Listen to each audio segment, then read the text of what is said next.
आज आपण हॉटेलमध्ये मिळतो तसा आणि त्याच पद्धतीचा अंडा रोल बनवणार आहोत. तर त्यासाठी सगळ्यात आधी आपण अंडा रोलसाठी लागणाऱ्या भाज्या कट करून घेऊ. इथं मी फक्त शिमला मिरची आणि कांदा टोमॅटो घेतलेला आहे. तर तुम्ही तुमच्या आवडीनुसार कोबीसुद्धा घेऊ शकता. भाज्या आपल्याला एकदम बारीक चिरून घ्यायच्या आहेत. शिमला मिरची आपल्याला बारीक चौकोनी तुकड्यांमध्ये चिरून घ्यायची आहे, म्हणजे लवकर शिजली जाईल ती.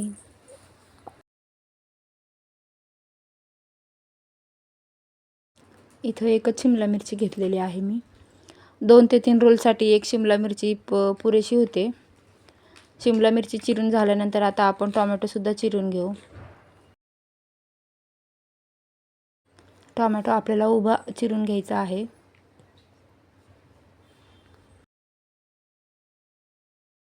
तुम्हाला जर शिमला मिरची आवडत असेल तर तुम्ही शिमला मिरचीसुद्धा उभी चिरून घेऊ शकता. कारण शिमला मिरची जर आवडत नसेल तर मग अशी बारीक तुकड्यांमध्ये चिरून घ्या.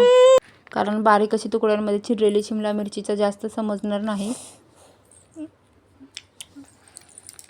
तिची टेस्टही येईल आणि दाताखाली ती जास्त येणार नाही. त्यामुळे अशी चिरून घ्या. आता आपण गॅसवरती एक तवा ठेवून त्यामध्ये थोडंसं तेल टाकून घेऊ. तेल गरम झालं की त्यामध्ये आपल्याला बारीक चिरलेली शिमला मिरची टाकून परतायची आहे.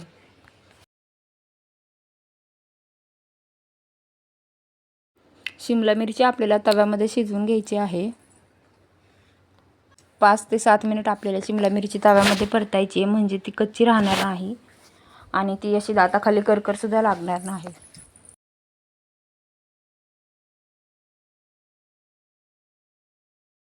शिमला मिरची आता आपण परतून घेऊ. आधी तेलामध्येच परतून घ्यायची आहे फक्त आपल्याला.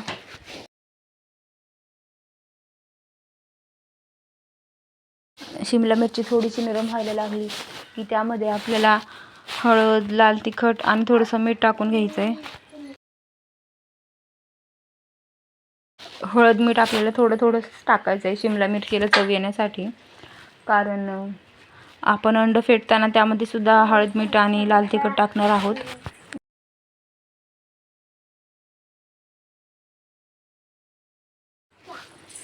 आता आपण शिमला मिरची परतून घेऊ.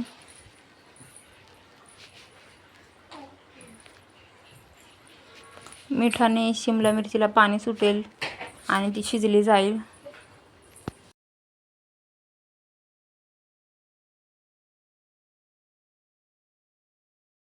शिमला मिरची आपल्याला 5 ते 7 मिनिट अशीच बारीक गॅसवरती परतत राहायची आहे.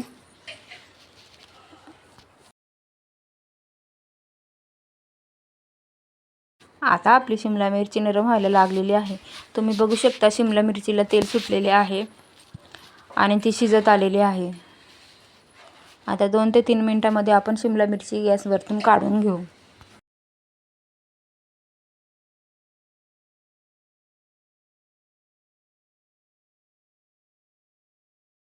आता आपली शिमला मिरची पूर्णपणे शिजलेली आहे आणि आता आपण ती काढून घेऊ.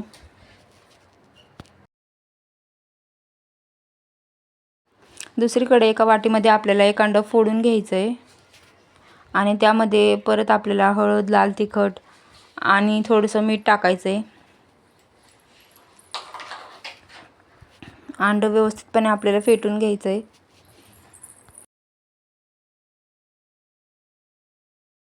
आता गॅसवरती आपण एक चपाती शेकून घेऊया. ज्या तव्यामध्ये शिमला मिरची भाजली त्याच तव्यामध्ये चपाती शेकली तरी सुद्धा चालेल. आणि चपाती शेकली की तिला दोन्ही बाजूने तेल लावून घ्यायचं आहे.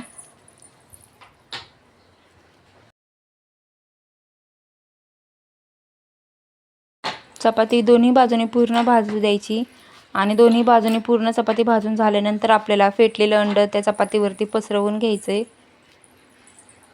अंड असं आपल्याला चमच्याने पूर्णपणे पसरवून घ्यायचं आहे.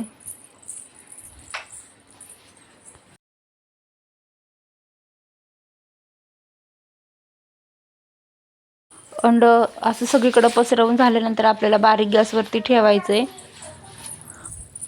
म्हणजे ते शिजलं जाईल.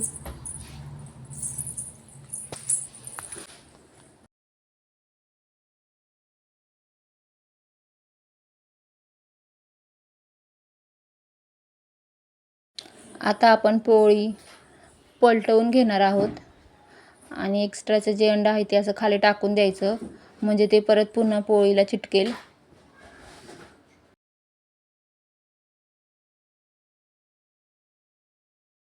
आता आपण दुसऱ्या बाजूने सुद्धा चांगलं अंड्याची पोळी शेकून घेऊ, म्हणजे तिचा वास येणार नाही, कच्चा वास, हिवाळा वास येणार नाही.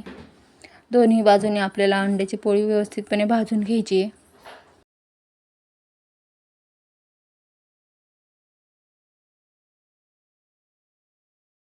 तुम्ही तेल तूप लावून अंड्याची पोळी भाजून घ्या. तूप लावलं तरी सुद्धा चालतं, तुपाची सुद्धा एक वेगळी चव येते. दोन्ही बाजूने असं उलटून पलटून आपल्याला अंडं भाजून घ्यायचं आहे. आता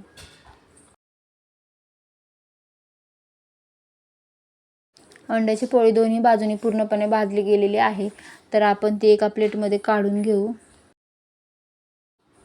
आणि त्यावरती शेजवान चटणी, मेयोनीज आणि टोमॅटो सॉस टाकून सगळीकडे पसरवून घेऊ.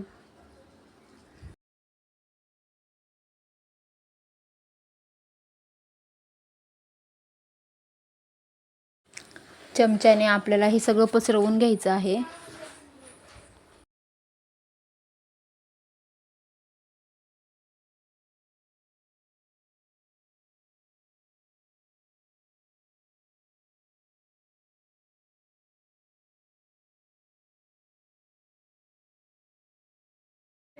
सॉस आपल्याला सगळीकडे पसरवून घ्यायचा आहे. पोळीच्या टोकापर्यंत सॉस गेला पाहिजे, म्हणजे सॉसची चव शेवटपर्यंत येईल.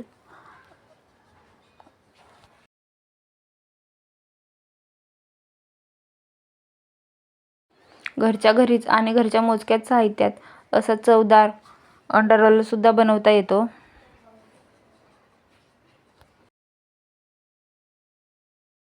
प्रत्येक वेळी आपल्याला असा रोल बाहेरून आणायची गरज पडणार नाही.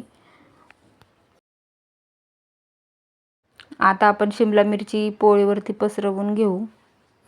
पूर्ण सगळीकडे पसरवले तरी चालते, पण शक्यतो असंच पसरवा उभ्या रेषेमध्ये, कारण अशा पद्धतीने आपल्याला रोल गुंडाळायला सोपं पडेल आणि आतल्या भाज्या बाहेर येणार नाहीत. आता आपण कांदा पसरवून घेऊ. कांदा आपल्याला असा मोकळा करून टाकायचा आहे, त्याचे स्लायसेस मोकळा करायचे आहेत आपल्याला. कांदा टाकून झाल्यानंतर टोमॅटोसुद्धा आपल्याला उभा अशा रेषेमध्येच टाकून घ्यायचा आहे. तुम्ही तुमच्या आवडीनुसार कोबीसुद्धा किंवा दुसऱ्या भाज्यासुद्धा ॲड करू शकता. आता आपण रोल गुंडाळून घेऊ. रोल गुंडाळल्यावरती त्याचे आपल्याला चाकूने 2 पीसेस करून घ्यायचे आहेत. तुम्ही हा शेजवान चटणीसोबत मेयोनीजसोबत सुद्धा खाऊ शकता. तयार झाला आपला घरगुती साहित्यात, घरगुती पद्धतीने आणि एकदम साध्या सोप्या पद्धतीने बनवलेला अंडा रोल.